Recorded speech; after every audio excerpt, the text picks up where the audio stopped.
Following the recall of Chesa Boudin on June 7th, we saw yet another round from the conservative and centrist commentators from around the country who are consistently committed to getting it wrong about San Francisco, blaming the progressives for the misgovernance of the city. There are problems in the city, to be sure.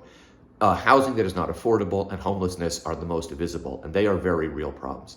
However, we have to ask a question here. What progressives? Which progressive policies? This city, since it really began after the gold rush, has only had progressive mayors for 7 years.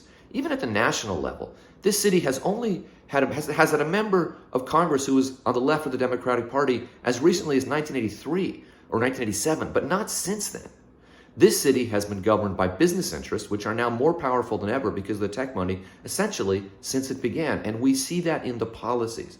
The lack of investment going back for decades into affordable housing, the lack of investment into public transportation and education. All of these problems have come back to damage San Francisco, and we could list more of them. But these are problems created by centrists and continued by moderate pro-business mayors. We have a strong mayor system here relative to the rest of California.